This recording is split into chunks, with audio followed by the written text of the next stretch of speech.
자, 들어가겠습니다. 우리 교재로 갈게요. 228페이지, 융자금의 상환 방식으로, 들어가도록 하겠습니다. 228페이지 가시면 융자금의 상환 방식이라는 게 있죠. 그죠? 그래서 제 요약을 같이, 우리가 테마 2로 가시면은, 자금의 상환 방법이라는 게 있어요. 찾으셨습니까? 찾으셨고, 그 다음에 이제, 쉬는 시간에 제가 굉장히 감동을 받은 게, 또 이 수강생 중에서 누구라고는 못하는데 이 비도 오는데 저한테 피로회복제를 또 갖다 주시더라고요. 그래서 눈물이 났습니다. 열심히 하겠습니다. 그죠? 그래서 그게 뭐 어떠서 그런 게 아니라 감동을 했어요. 비가 오시는데 누구라는 좀 말씀 좀 그랬고 하여튼 감사합니다. 그죠? 열심히 하겠습니다. 자, 가볼게요. 자, 그다음에 이제 프린트는 계속 모으고 계시죠? 그래서 이게 참 웃긴 게 뭐냐면 게시판에 동영상을 들으신 분이 많이 좀 저한테 게시판에 올려요. 그래서 이게 예전에 제가 임대료 규제라는 걸 못 올렸었어요. 그죠? 그래서 그건 나중에 제가 또 게시판 해드릴 테니까 꼭 체크를 하시고요.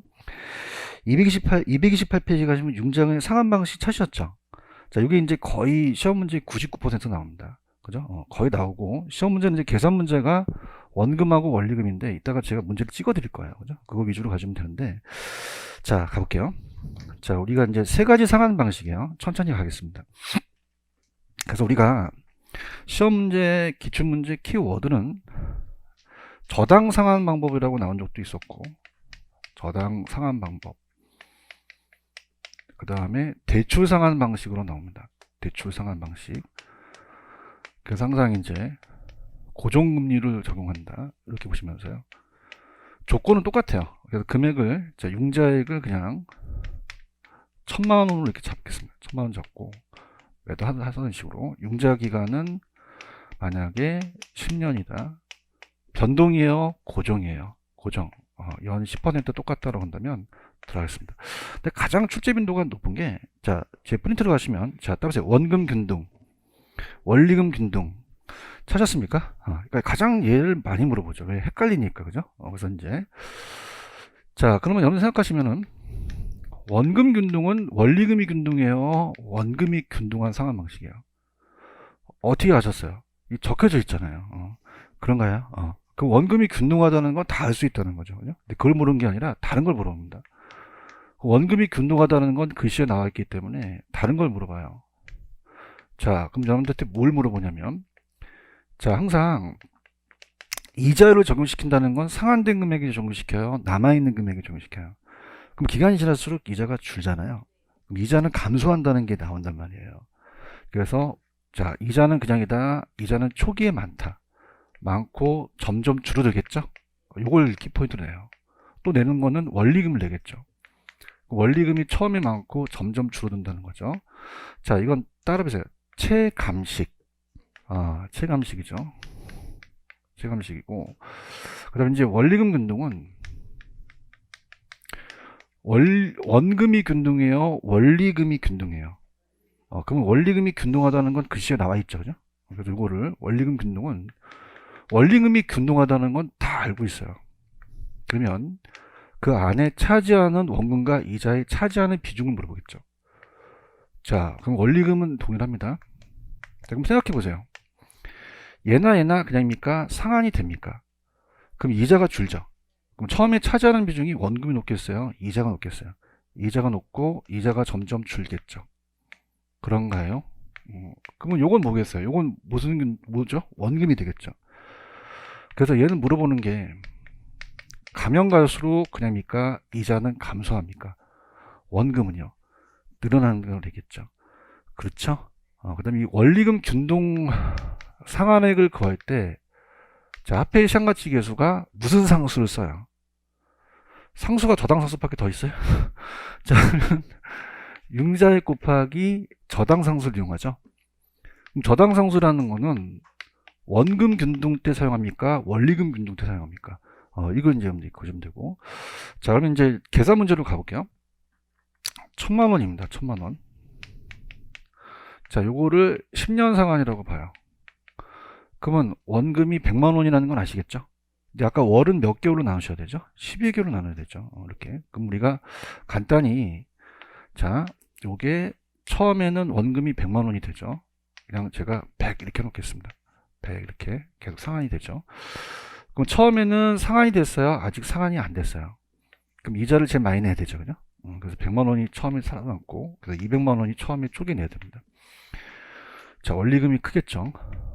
자, 그러면서 그냥입니까? 이자는 감소합니까? 감소하죠. 그럼 감소하게 되면은, 자, 두 번째는 어떻게 돼요?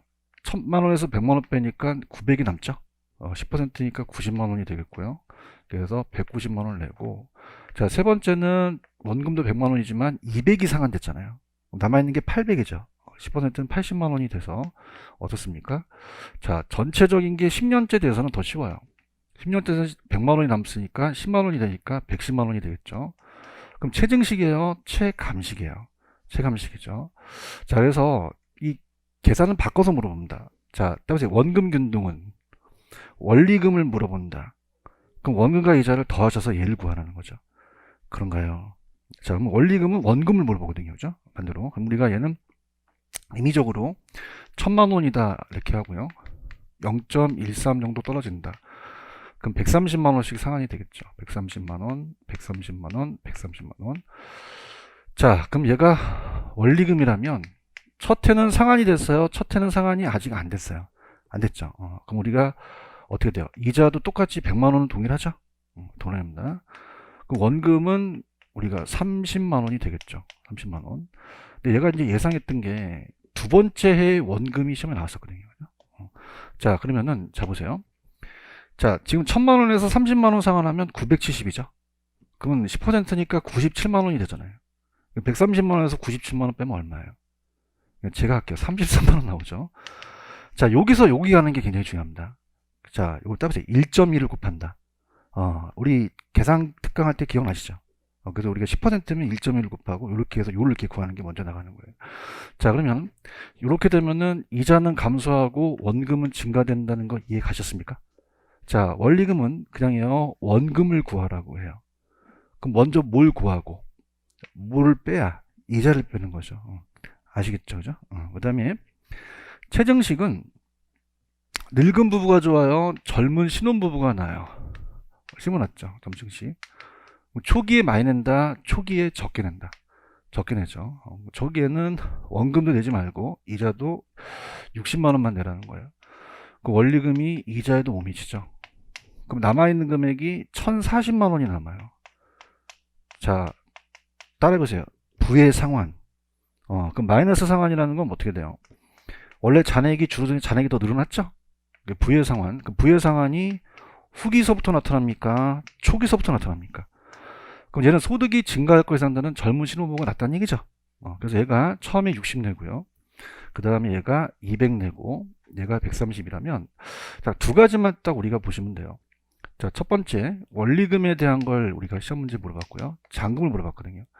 자, 그럼 원리금은 자, 이렇게 해서 시험장 가셔서 초기하고 후기를 본다면 보세요. 원리금 균등부터 가자. 그 원리금 균등은 그냥요 원리금이 균등해요. 그럼 처음에나 말이나 어떻게 돼요? 130씩 균등하죠? 그런가요? 그 다음에 따라서 최증식. 최증식은 늘어난다는 거잖아요. 그럼 최증식은 처음에는 적게 내고 점점 늘어나는 거죠. 무슨 균등 하나 남았어요? 원금. 그 원금 균등은 초기에 작습니까? 초기에 상환 부담이 제일 큽니까? 크고 이렇게 되겠죠. 그런가요? 근데 차입자 입장하고 대출자 입장이 같습니까? 다릅니까? 차입자는 얘가 원금이나 원리금 부담이 크죠. 근데 대출자는 그냥입니까? 빨리 회수할 수 있습니까? 그럼 회수 위험이 좀 적어진다는 거죠. 아시겠죠? 그죠? 그래서 이게 반대로 가고요. 그 다음에 이제 잔금이라는 건 어떻게 나왔었냐면, 자, 이게 잔금입니다. 자, 여기 이제 처음에 1000만 원이었어요. 1000만 원. 그럼 초기서부터 후기인데, 자, 아까 원금 균등은 그냥입니까? 원금이 균등합니까? 그럼 잔액도 균등하게 떨어지겠죠. 그래서 이렇게 줄어드는 게 이렇게 일직선으로 떨어집니다. 자, 근데 자, 따보세요. 원리금 균등. 다시 할게요. 원금 균등은 그냥요 원금이 균등해요. 그럼 잔액도 똑같이 일정하게 빠지겠죠. 그런가요? 원리금 균등은 그냥입니까? 처음에 원금을 적게 냅니까? 적게 내면은 잔액이 조금밖에 안 빠지겠죠. 대답 좀 해주세요. 그 다음에 나중에 확 빠지겠죠. 근데 자, 최정식이 중요합니다. 자, 따보세요. 부의 상환. 자, 보세요. 잔액이 1000만 원이었죠. 근데 초기서부터 그냥입니까? 잔액이 증가합니까? 증가해서 1040만 원으로 갈 수 있다는 거죠. 대답해봐요. 그러면 초기서부터 잔액이 더 많아지니까 초기서부터 부의 상환이 나타날 수 있다는 거죠. 이해갔나요? 그럼 초기에는 원래 잔액이 줄입니까? 잔액이 점점 늘어납니까? 늘어나가다가 일정 수준에서 조금씩 떨어지겠죠. 아시겠죠? 그죠? 자, 그러면은 중도상환시 이렇게 가면 돼요. 처음에는 누가 제일 많이 부담이 크죠? 그 다음에 그럼 남아있는 잔액은 누가 제일 잔액이 많이 남겠어요? 체증식이죠. 그럼 체증식이라는 거는 남아있는 잔액이 많으니까 그냥입니까? 이자도 많습니까? 전적 누적 원리금이 더 많아지는 거죠. 그렇죠? 그 다음에 자, 얘가 이제 중간에 원리금이 있고요. 원리금 균등. 그 다음에 원금 균등이 제일 잔액이 적겠죠. 이거 이해하시겠습니까? 그럼 자, 이제 제가 프린트로 마무리할게요. 자, 프린트에 거기 보시면은 원금 균등은 원금은 융자금을 상하게 나눠서 이자는 항상 남아있는 잔고로 가고요. 원리금도 마찬가지예요. 자, 원리금은 융자금 곱하기 무슨 상수를 이용한다는 게 중요합니까? 그 다음에 이자도 마찬가지로 하고 원리금에서 이제 빼면 원금이 나오죠. 자, 원금 균등 갑니다. 자, 불러보세요. 원금 균등은 그냥요, 원금이 불변이에요. 뭐가 감소하죠? 그냥 있는 거 읽어주시면 돼요. 이제 감소하죠? 또 무슨 금이 또 감소합니까? 원리금.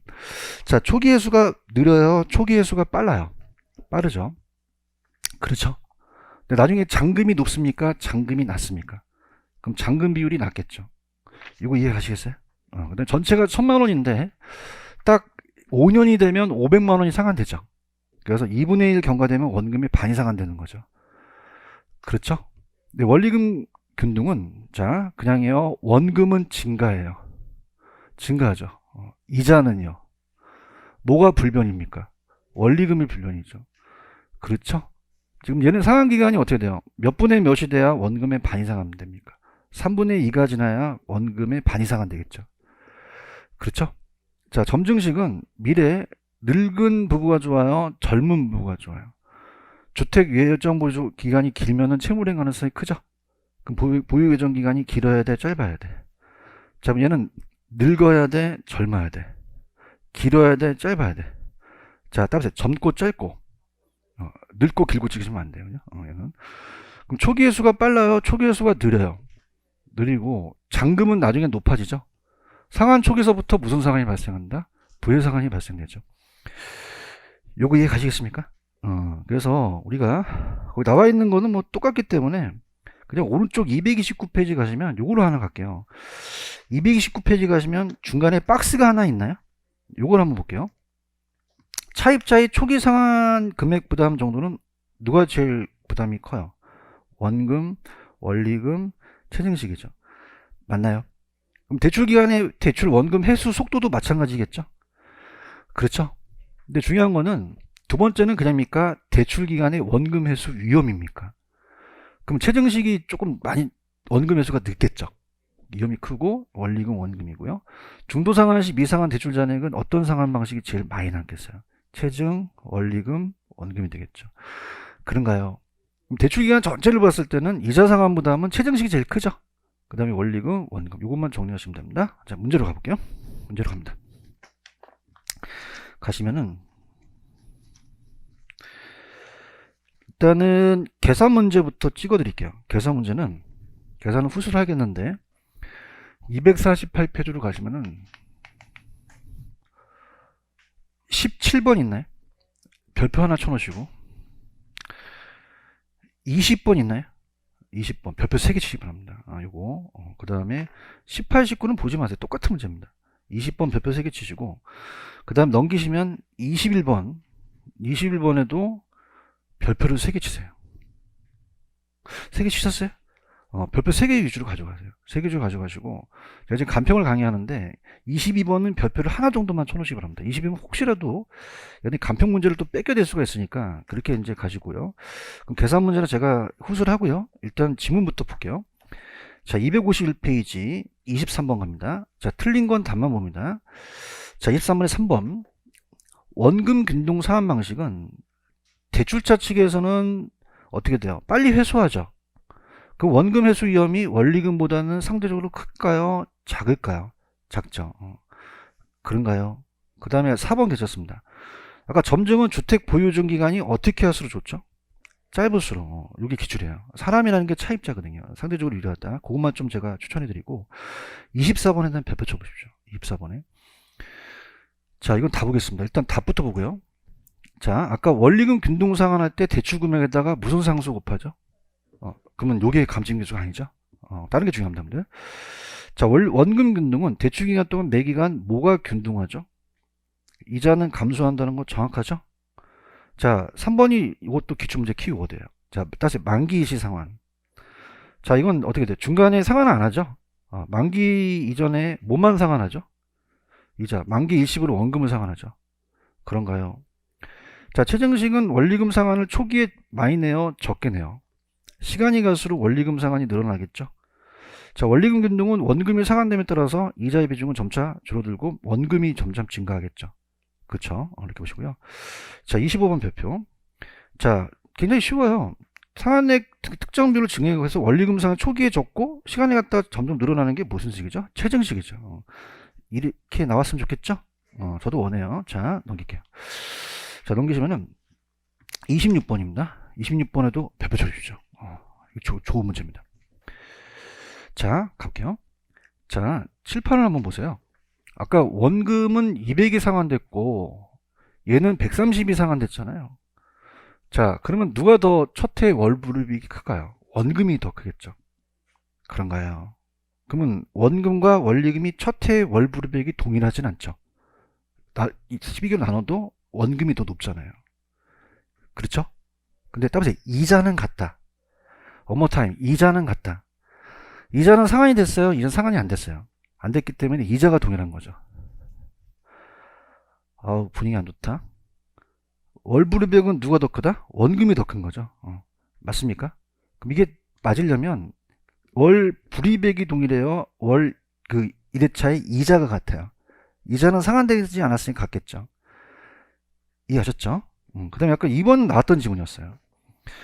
자, 변동과 고정 같고 향후 금리가 상승할 걸 차입자가 예상하죠. 그러면 안 바뀌는 게 낫잖아요. 변동보다는 뭐가 낫죠? 고정이 낫죠. 그렇죠?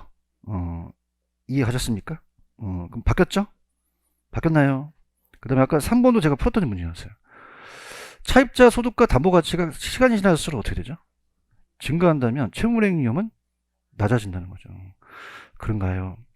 자, 더럽게 냈는데 4번. 변동금리는 이자 준비가 짧을수록 이자 변동 위험은 차입자에서 대출자예요? 우리를 우습게 알았어. 누구에서 누구로? 대출자에서 차입자한테 전가시킨 거죠. 아니, 차입자가 어떻게 대출자를 전가시켜? 그렇죠, 그죠? 이렇게. 그렇죠. 자, 중도상환입니다. 원금은 어떻게 돼요? 원리금보다 잔액이 작죠? 5번이 정답인가요? 이렇게 보시고요. 27번도 괜찮습니다. 이것도 기출을 돌려낸 거예요. 자, 이렇게 별표 쳐놓으세요. 자, 옳은 겁니다. 자, 기억. 원금 균등은 매기 상환에는 원리금 상환액과 대출 잔액이 점차 감소하죠? 자, 원리금은요. 자, 칠판 보세요. 원리금은 그냥입니까? 원금은 증가합니까? 그럼 원금 상환은 점차 감소한다, 증가한다? 증가죠. 디귿. 점증은 미래 소득이 감소될 걸 예상해요? 요거 증가될 걸 예상해요? 그러면 차입자한테 적합하죠? 디귿 맞고요. 자, 대출기간 만기까지 대출기간 총 이자 수익 크기라는 단어가 있나요? 자, 들어보세요. 자, 가장 잔액이 많이 남는 게 어떤 상환 방식이 제일 많이 남을까요? 퇴증식이죠. 대답해보세요. 그럼 그냥입니까? 납부할 이자도 많습니까? 전체 누적이익이 많겠죠. 맞습니까? 그럼 제일 큰 건 어떤 순서로 가야 돼? 어떤 게 제일 많고요? 최종, 원리금 균등, 원금이 되겠죠. 바뀌었나요? 그럼 바뀌었다. 부등호는 이제 바꿔서. 그럼 누가 먼저 나와야 돼요? 최정식이 나와야 되죠. 그 다음에 원리금, 원금이 나와야 되죠. 그런가요? 그렇게 고쳐주시고요. 자, 이렇게 보시면 되고. 그 다음 오른쪽 갈게요. 오른쪽 기출입니다. 자, 첫 번째 지문입니다. 자, 이렇게 쭉 거진 건 아까 무슨 균등 상환 방식이었죠? 원리금이고. 잔액이 이렇게 쭉 빠지는 거는 원금이 되겠죠. 1번이 정답인가요? 됐습니다. 자, 그럼 아까 앞에서 제가 세 가지를 찍었어요. 세 가지 찍어서 248페이지 가시면은 17번도 별표는 쳤죠. 근데 이게 중요한 거는, 자, 따보세요. 월. 몇 개월로 나누셔야 되죠? 12개월로 나누시는 것만 좀 다릅니다. 그죠? 그래서 요것만 이제 보시고, 다른 것들은 제가 찍어준 두 문제가 계산 특강 때 했는데, 자, 볼게요. 자, 하겠습니다. 248. 12번입니다. 자, 어떤 사람이 주택을 구입하기 위해서 은행에서부터 2,400만 원을 대출받았죠? 2,400만 원에다가, 자, 연이자가 5%잖아요. 자, 근데 몇 개월로 나누셔야 돼요? 12개월로 나누셔야 되죠. 자, 지금 어떻게 됩니까? 자, 일단 그 원금을 먼저 구한다면, 원금은 2,400에다가 원래 연으로 하게 되면 10년이 되겠죠. 근데 10년에 12개월이니까, 자, 따라서 120개월로 나누자. 그럼 120으로 나눠버리면 된다는 거죠. 이해하셨습니까? 그럼 120으로 나누면 20만 원이 떨어지나요? 20 떨어지고요. 자, 이자 갑니다. 자, 이자는 2,400만 원에다가 곱하기 5%죠. 근데 몇 개월로 나눠야 돼요? 10을 나누죠. 자, 따보세요. 5%는 10%의 반이다. 그럼 2,400이 10%는 240이죠. 반은 120이 되겠죠. 그럼 10을 나누면 10만 원이 되겠죠. 그런가요? 그래서 10만 원입니다. 근데 제가 별표를 3개 쳤어요. 하나만 쳤어요. 그건 좀 4번이 정답인데, 요건 이제 옛날 지나간 거예요. 지나가고, 제가 별표 3개짜리가 20번하고 21번 쳤죠. 그래서 다른 거 보지 마시고 얘만 보고 가세요, 그냥. 자, 20번 문제가 제가 예전에 특강 자료를 보시게 되면 있는 건데, 자, 따보세요. 원금 균등. 원금 균등이죠. 무슨 균등? 원금 균등. 그러면 A씨가 주택을 구입하기 위해서 은행으로부터 얼마를 대출받았죠? 5억. 자, 그럼 어떻습니까? 5억에서, 자, 지금 상환기간이 몇 년이에요? 20년이죠. 그런가요? 그러면 자, 갑니다. 그러면은 5억에서 몇 년 상환이다? 20년이죠. 그렇죠? 그럼 원금과 이자를 봤을 때, 자, 1기서부터 쭉 이제 나가죠. 그럼 어떻습니까? 1에서부터 쭉 나간다면은, 자, 원금은 2,500씩 떨어지는 건 아시겠습니까? 얼마씩 떨어진다? 2,500. 그런가요? 자, 근데 갈게요. 이게 계산 특강 때 했던 거 제가 해드릴게요. 자, 여러분들 9회 때까지는 몇 회까지 지금 상환이 됐다는 겁니까? 8회까지라는 거죠. 얘기 좀 해주세요. 자, 그럼 어떻게 돼요? 원금이 2,500만 원이라는 건 아시겠죠? 그렇죠? 근데 우리가 어떻게 됩니까? 상환된 거를 전체에서 빼주느니, 자, 우리가 따보세요. 야매가 있다. 야매가 있어요. 대답해서 야매가 있다. 그러면 남아있는 금액에다 곱해주면 되잖아요. 대답 좀 해줘봐요. 그런가요? 그럼 제가 기출특강, 우리 계산특강에 지금 전체가 몇 회죠? 얘기해보세요. 20회죠. 그죠? 그럼 20을 9로 빼면 얼마예요? 굉장히 어렵습니까? 11이 되죠, 11이. 맞습니까? 그럼 얘가까지 끊어서 나중에 11이라면 여기까지 포함해서 남아있는 게 12기로 가면 돼요. 대답 좀 해보세요. 그죠? 그럼 남은 기간은 그냥입니까? 12로 가야 됩니까? 12로 가야 되는 거죠. 가자. 기출에 계산 문제 했었잖아. 특강 좀 들어. 다시 갈게. 얘를 지나면 원래 11이 남잖아요. 근데 얘를 포함해서 남는 걸로 가는 거죠. 그러면 몇 개월이 남았다는 거죠? 12개월이 남았다는 겁니다. 하셔야 돼요. 빨리 푸는 방법입니다. 이해 갔나요? 그럼 남아있는 게 지금 2,500만 원씩 몇 회가 지금 남아있다는 거죠? 12이죠, 12. 그래요? 그럼 곱해보세요. 2,500 곱하기 12. 3억이 남았다는 건가요? 지금 뭐 하는지 아시겠어요, 정말? 빨리 구하는 거야, 빨리. 남아있는 거를 갖고 빨리 구하자는 거지. 아우, 답답해 죽겠다. 알겠죠? 그럼 바로 3억이라는 게 튀어나와야 이자가 빨리 나오는 거죠. 다 죽겠다. 이해하셨죠, 그죠? 자, 아까 5% 기억나세요? 몇 퍼센트의 반이죠? 10%의 반이죠. 그럼 3억의 10%는 3천인가요? 반띵은요? 1,500이 되겠죠. 여러분들 빨리 좀 알아들었으면 좋겠어요. 그런가요? 그러면 어떻게 돼요? 요거 더하면 4천만 원이 되겠죠. 그러니까 내가 얘기하고 싶은 전달은 팩트는 뭐냐면, 들어봐. 지금 9회 찾았나? 8회차까지 끊어서 그 상한된 금액을 빼면 2번 작업하잖아. 대답 안 하잖나?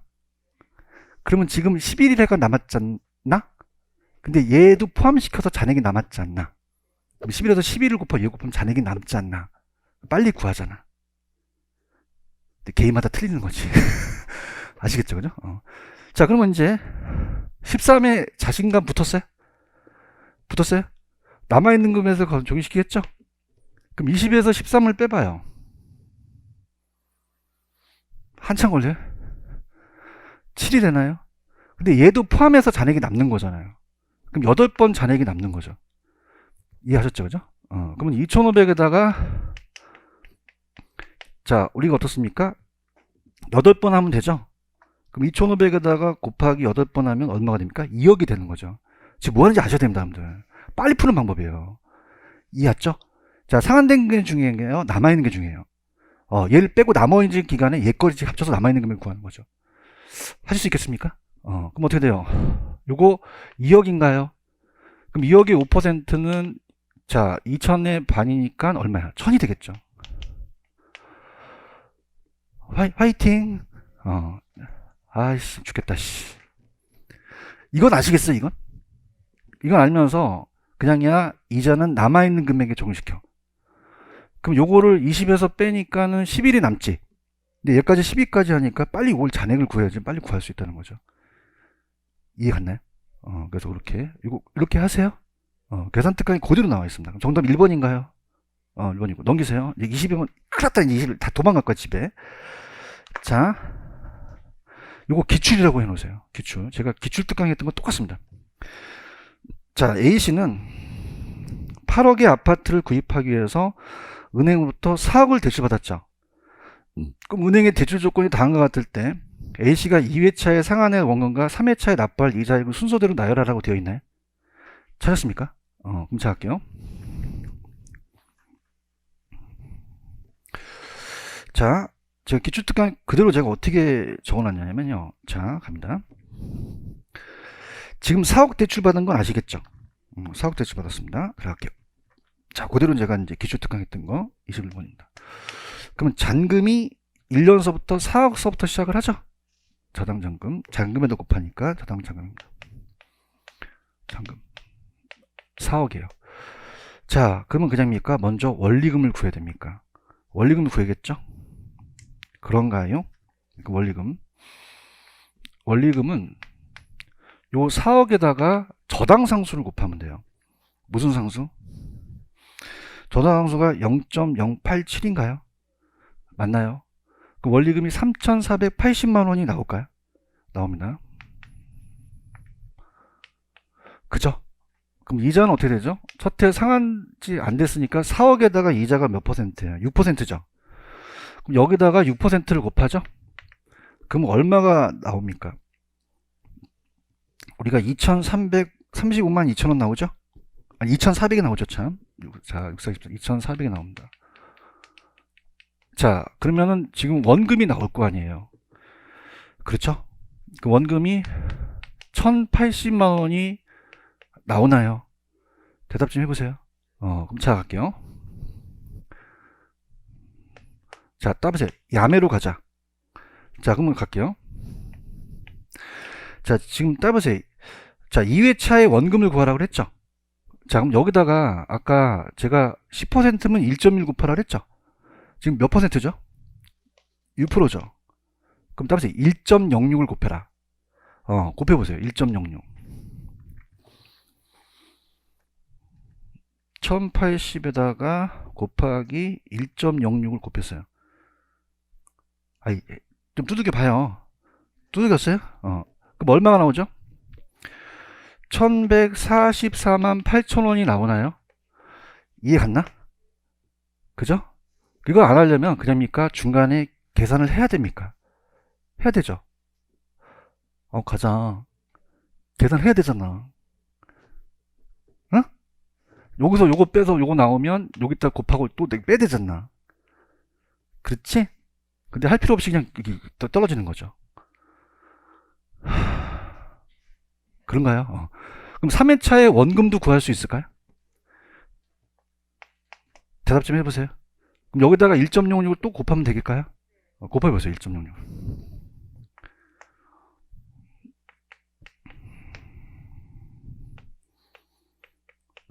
1213만 4,880원 나오나요? 그런가요? 자, 그러면 따보세요. 원리금. 원리금은 아까 얼마였어요? 3,480만 원이 되겠죠. 그렇죠? 자, 그럼 요거를 구한대, 요거를요. 요걸 구하면 여기서 이걸 빼면 되는 거죠. 그렇죠? 그럼 어떻게 됩니까? 요건 어떻게 되죠? 2,266만 5,120원이 되는 거죠. 그런가요? 아니, 그러니까 다시 봐봐. 피곤하죠? 얘를 다 구해야 돼, 얘를요. 그럼 이 과정이 쉽습니까? 어렵습니까? 만만치 않다는 거죠. 그죠? 여기서 이걸 뺀 다음에 얘가 나오면 이자를 구하고 여기서 이걸 또 빼야 된다는 거예요. 대답해봐요. 그래서 따라서 야매가 있다. 그럼 이 두 번째는 몇 점 몇을 곱하면 이게 나오죠? 1.06을 곱하면 나온다는 거죠. 맞나요? 그럼 얘를 구하려면 그냥입니까? 세 번째 원금을 알면 됩니까? 1.06 곱하면 이걸 안다는 거죠. 대답해. 다음 넘어갑니다. 자, 어떻게 돼요? 얘를 알고 있죠? 그럼 얘를 알면 얘를 빼면 얘가 되는 거죠. 그럼 여기서 이게 쭈루루 나온다는 게 중요한 거죠. 그럼 이거는 강사들이 만든 거죠. 저희가 야매를. 그죠? 자, 2를 놓고요. 자, 답에서 10%는 1.1, 6%는요. 1.0, 5%는요. 1.05를 계속 곱해주면 되는 거죠. 그렇게 하세요. 무슨 얘기인지 아시겠죠? 그죠? 그럼 요게 두 번째 원금이고 세 번째 이자가 된다는 거죠. 아시겠죠? 그죠? 이렇게. 이해 갔나? 자, 그러면 그냥이야 먼저 원금을 구해야 돼. 거기다가 1.06씩 해서 원금을 구한 다음에 이자는 그 원리금에서 이자를 빼면 되는 거죠. 하십시오. 그럼 정답은 몇 번이 정답이다? 2번이 정답이 되는 거죠. 체크하세요. 그 다음에 또 기출특강은 또 한번 또 우리가 계산특강을 좀 들으시고요. 그 다음에 22번입니다. 22번. 22번은 별표 하나 쳤죠. 근데 이거는 제가 감정평가 시험에 나왔는데 자주 출제되는 건 아닙니다. A 금융기관은 원금 균등과 원리금 균등이 있다. 대출을 제공하고 있다. 첫 번째 월 불이익 차익은 자 할게요. 지금 6억에서 50%니까 3억 빌린 건 아시겠습니까? 근데 조건이 중요해요. 맨 밑에 가보세요. 원금 균등은 몇 년 거치 상한이에요.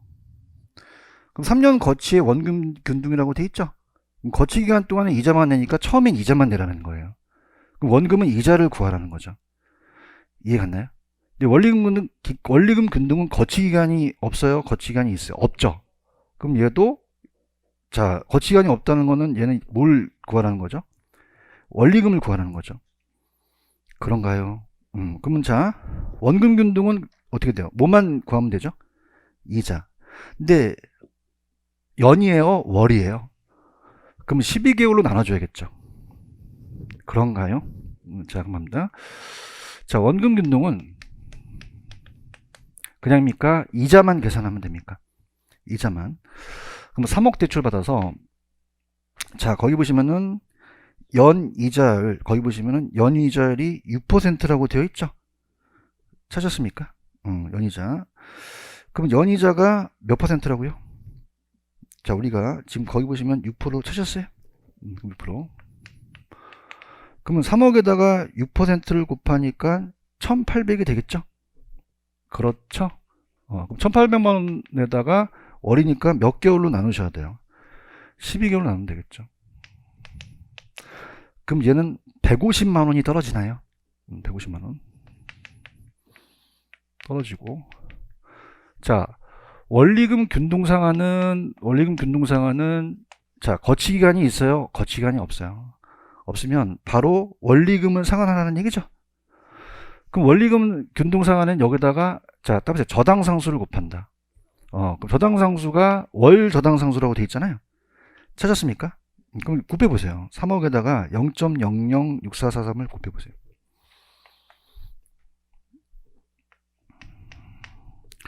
193만 2,900원이 나오나요? 찾았습니까? 그럼 요 차이가 43만 2,900원이 된다는 거죠. 그렇죠?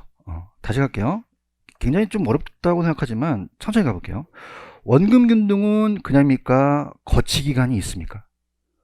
그럼 거치기간이 있다는 것은 3년이 안 됐죠? 그럼 뭐만 내라는 얘기죠? 이자만. 대답해 주세요. 근데 연이에요? 월이에요? 그럼 150만원 첫번 내는 거죠. 그런가요? 근데 원리금균등은 그냥이에요? 거치기간이 없어요. 그럼 처음부터 원리금을 다 내라는 건가요? 그러면 얘는 3억에다가 월 저당상수를 곱해서 193만 2,900원 나오니까 그 차이가 43만 2,900원이라는 거죠. 체크하셨죠? 그죠? 2번이 정답인가요? 그래서 이렇게 하고요. 됐습니다. 자, 했고, 그 다음에, 자, 문제집으로 가시게 되면, 문제집으로 가시면은, 일단은 229페이지로 가보세요. 229. 가시고,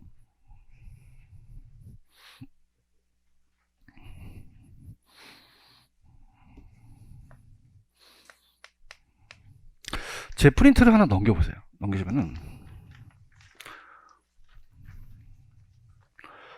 자, 거기 뭐라고 되어 있냐면, 자, 따라합니다. 한국주택금융공사. 찾았어요? 얘 업무가 나오거든요. 이 저자가 원하시는 게. 그럼 얘의 업무는 HF라고 하는데요.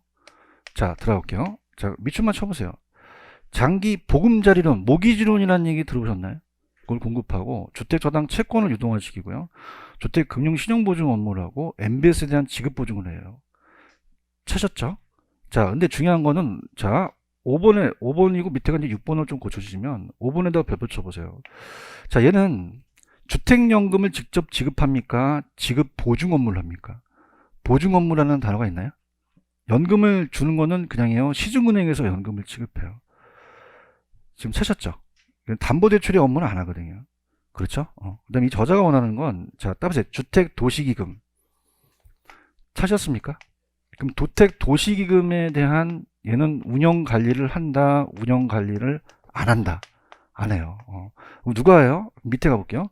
주택도시기금은 주택계정과 도시계정인데, 자, 여러분들 주택도시기금은요, 국민주택 규모 초과해야 돼요? 무조건 이하해야 돼요? 이하해야 되죠. 그래서 이따가 주택도시기금 나오면 국민주택 규모 초과가 나와야 됩니까? 이하가 나와야 됩니까? 이하 나와야 되고, 아까 주택도시기금 기억하십니까? 도시기금은 주택금융공사가 합니까? 주택도시보증공사가 합니까? 주택도시보증공사를 쓰셨어요?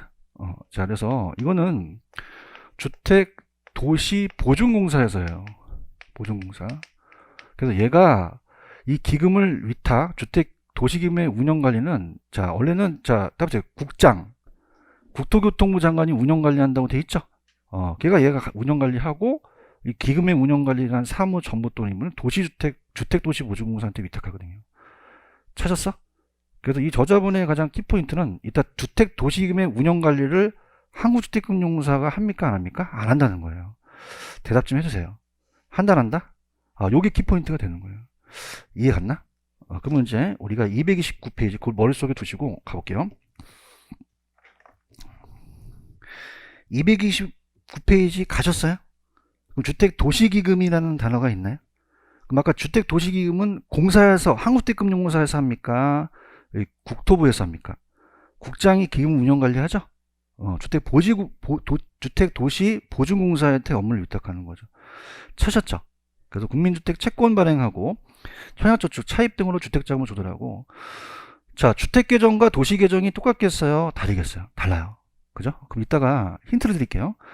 만약에 도시재생이라는 게 나오면 주택계정이에요? 도시계정이에요? 도시계정. 되게 쉬워, 이따 문제. 그렇죠? 근데 만약에 주택에 대한 게 나오면 주택계정이 되겠죠. 자, 아까 주택도시기금은 어떻게 돼요? 국민주택 규모 이상입니까? 이하입니까? 이하. 그래서 주택구입, 임차, 국민주택, 준주택 건설, 도시계정은 도시재생사업이 나옵니다. 자, 한국주택금융공사는 아까 MBS를 발행했죠? 주택자금을 조달해서 금융기관을 통해서 주택 수요자한테 자금을 모으고 하고요. 모가지론이에요? 모기지론이에요? 보금자리론이라고 들어보셨죠? 이걸 공급해서 대출기간 10년, 15년, 23년 원금, 원리금, 체증식, 그래서 70%까지 우리가 이 DTI 충족시 빌려줍니다. 넘겨볼게요. 넘기시면은 주택신용보증기금이라는 단어가 있나요? 이거는 직접적 대출기관이 아니에요. 한국주택금융공사에 합병되어 있으며 얘도 차입자의 채무행을 방지 보존해서 주택금융 활성화에 기여하죠. 그럼 아까 한국주택금융공사는 대출 업무를 하지 않는다 그랬죠?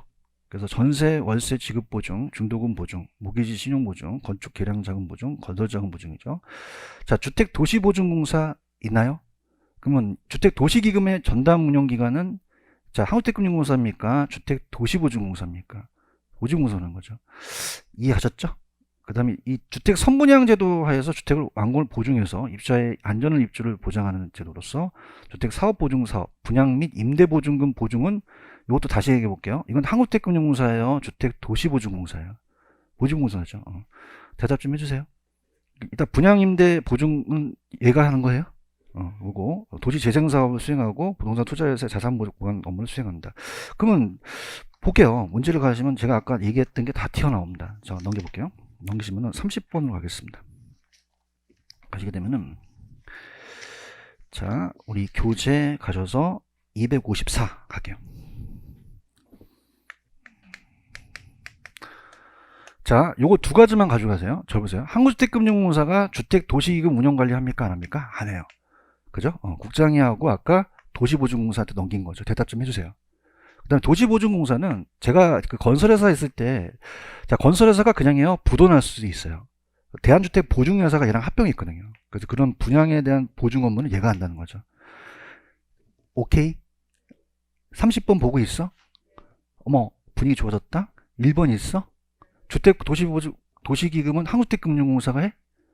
국장이 해서 얘한테 위탁을 하는 거죠. 알아들어야 돼. 알겠지? 키포인트가 그거야. 31번도 갈게. 틀린 거에서 틀린 거? 그럼 아까 내가 한국주택금융공사는 분양보증이나 임대보증, 보증, 하자보수 같은 거는 이거는 얘가 하는 거야. 주택도시보증공사야. 주택도시보증공사 하는 거죠. 그렇죠? 이해 갔나요? 그 다음에 아까 32번 가볼게. 32번 가시면은 아마 그 유명한 주택도시기금을 찾으셨어? 자, 이건 국민주택 규모 이상 나오면 돼, 안 돼? 안 되지. 안 풀어오셨어요? 정답은 몇 번이에요? 4번이 정답인가요? 그렇죠? 자, 그럼 봐봐. 되게 쉬워. 지금 여러분 33번 있죠? 주택계정은 그냥이야 주택이 들어가. 도시계정은 도시재생사업이 들어가잖아. 야, 초등학생도 맞히겠다. 그럼 주택계정이 아닌 거 도시재생사업 찾는 거지. 그럼 몇 번이다? 5번이 정답인 거죠. 참 쉽죠? 이렇게 보시고 그 다음에 올해 보시면은 이 연금제도가 나와요. 넘겨볼게요. 이게 진짜 중요한데 나올 것 같아요. 그래서 페이지 가시면은 230페이지로 가십시오. 유력합니다. 230.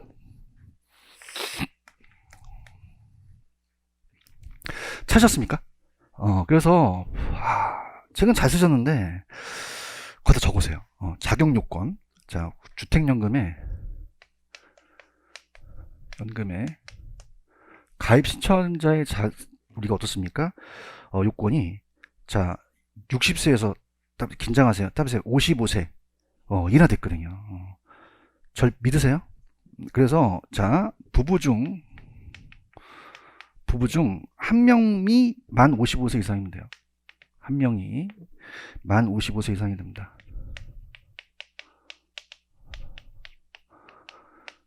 (60세였어요) 자, 이걸 얼마로 인하시켰죠? 55세입니다. 체크하십시오. 그래서 주택연금은 그 해에 연령이 바뀌면 무조건 됩니다. 그죠? 근데 여기 지금 그게 들어가 있어요? 안 들어가 있어요? 안 들어가 있죠. 절 믿으세요? 시험이 언제예요? 하여튼 시험은 잘 하세요. 확인하세요. 이거 나옵니다. 여기 빠졌어요. 그죠? 이해 갔나요? 근데 둘 다예요. 한 명만 되죠. 그죠? 옛날에는 둘 다 60세가 넘어야 됐었어요. 옛날에. 그럼 띠동갑이면 몇 년을 기다려야 돼? 10년. 근데 부부 한 명 중이면 되는 거죠.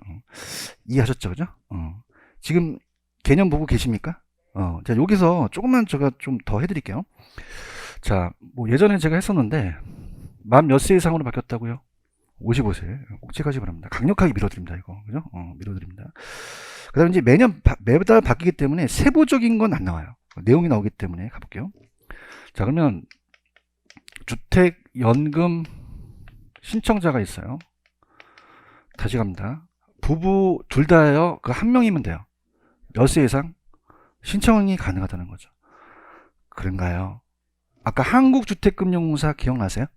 일로 가야 돼요. 얘가 신청자가 가셔서 얘가 한 업무가 한국주택금융공사한테 갑니다.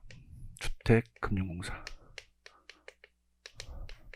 얘가 HF라고 하죠. 자, 여기 가서 가입 신청을 해요. 그죠? 그래서 신청을 합니다. 신청을 해서, 자, 그럼 그냥입니까? 가입 요건을 심사하겠죠? 가입 요건을 심사합니다. 요건을 심사하고. 자, 두 번째. 자, 보증계약을 체결하죠. 무슨 계약을 체결한다? 보증. 그러면 아까 공사는 연금을 직접 지급했어요. 보증 의무를 해줘요. 보증이죠. 그래서 보증계약 체결. 보증계약 체결해서 보증계약 체결. 그러면 보증료가 안 나가겠어요? 보증료가 나가겠어요? 나가죠. 그래서 우리가 뭐 몇 퍼센트는 암기하지 마세요. 안 나옵니다. 그냥 초기 보증료라는 게 있고요. 초기 보증료라는 게 있고 또 연보증료라는 걸 내겠죠. 보증료 내고. 자, 이게 중요합니다. 자, 따라보세요. 저당권 설정. 자, 따라보세요. 공사가 한다. 은행이 하는 게 아니에요. 그죠? 저당권 설정합니다. 저당권을 설정해서 자, 얘가 은행으로 보내요. 보증서를. 그래서 은행한테 자, 보증서를 발급합니다. 온라인으로 보증서 발급. 그러면 이 연금을 지급하는 거는 공사입니까? 은행이 지급합니까? 은행이 지급하죠. 그래서 우리가 3번. 자, 여기 이제 2번이면 우리가 대출 약정을 체결합니다. 대출 약정을 체결하고 여기에 대해서 우리가 연금을 수령하는 거죠. 자, 그럼 의의로 가볼게요. 자, 거기 보시면 이 저자의 개념이라는 단어 있나요? 개념 찾으셨어요? 같이 가볼게요. 대출기간이 노년층을 대상으로 주택담보로 해서 연금 형태로 일정액씩 지불해요. 그래서 연금을 받죠. 그 연금 수령의 산정 시 DTI 또 적용하지 않는다는 걸 참고하시고요. 자, 우리가 한국주택금융공사는 주택연금을 직접 지급합니까? 거기에 대한 보증 업무를 해줍니까? 공적 보증, 주택 소유자 소유권을 유지하죠. 1세대 1주택은 맞고요. 자, 그 다음에 대상주택이라는 단어가 있나요? 이따 나올 거예요. 만약에 오피스텔은 될까 안 될까? 안 됩니다. 오피스텔이어야 돼요? 주택이어야 돼요? 주택이죠. 지금 보고 계시죠? 그래서 우리가 주택 및 지자체 신고된 노인복지주택도 들어갑니다.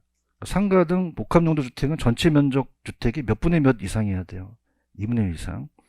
단 확정 기간이 있어요. 그 기간을 받은 사람은 노인주택은 제외되고요. 연금 지급 방식은 자, 종신 지급 방식은 수시로 인출 한도 없이 그냥 매달 주고요. 종신 혼합은 자, 그냥입니까? 인출할 수도 있습니까? 인출을 할 한도가 있죠. 나머지 부분을 또 지급하고요. 확정 기간은 그냥입니까? 소유자가 선택을 합니까?